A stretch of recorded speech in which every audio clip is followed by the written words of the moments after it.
ये सोच समझ के आपने जवाब देना है। हम्म। गर्लफ्रेंड या इमामुल हक?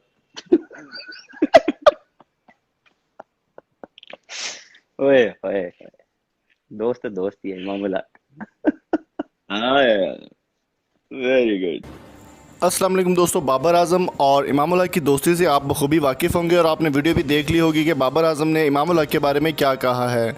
दोस्तों, बाबर आजम और इमामुल हक की वीडियोस काफ़ी ज़्यादा वायरल होती रहती है सोशल मीडिया पर, और उन्होंने कहा है कि अपनी गर्लफ्रेंड से ज़्यादा वो इमामुल हक से प्यार करते हैं और इमामुल हक उनके बहुत ही करीबी दोस्त हैं। तो दोस्तों चलिए आपको दिखाते हैं कि बाबर आजम ने अपने फादर के बारे में क्या बात की, वो देखिए, फिर डिस्कस मज़ीद करेंगे। और ऐसे लगता है कि आप लोग बहुत अच्छे दोस्त हैं, तो आप थोड़ा डिस्क्राइब करें। 90 सेकेंड्स हैं आपके पास कि आपका रिलेशनशिप आपके फादर के साथ। बिल्कुल शोएब भाई, जिस तरह आपने बोला, पापा तो ऐसे हैं जितना फ्रेंड है उनसे हर बात शेयर की जाती है, क्योंकि जितना उन्होंने मुझे सपोर्ट किया उतना किसी ने नहीं किया। मेरे जब शुरू का अगर मैं बात करूं क्लब लेवल की, तो वो मुझे खुद लेके जाते थे, पूरा पूरा दिन जाके नेट में देखते थे बैटिंग मैच की, तो फिर दूर की बात है, मैं नेट की बात कर रहा हूँ। नेट में पूरा पूरा दिन 3-3 4-4 घंटे वो आके देखते थे कैसे खेलता है, क्योंकि आपको पता है थोड़ा सा उनको नॉलेज है, फैमिली भी वैसी आपको पता है।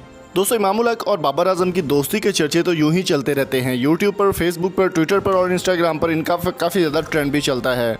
तो आपकी इस बारे में क्या राय है? आप किसके फ़ैन हैं, बाबर आजम के या इमामुल हक के? कमेंट करके ज़रूर बताएं।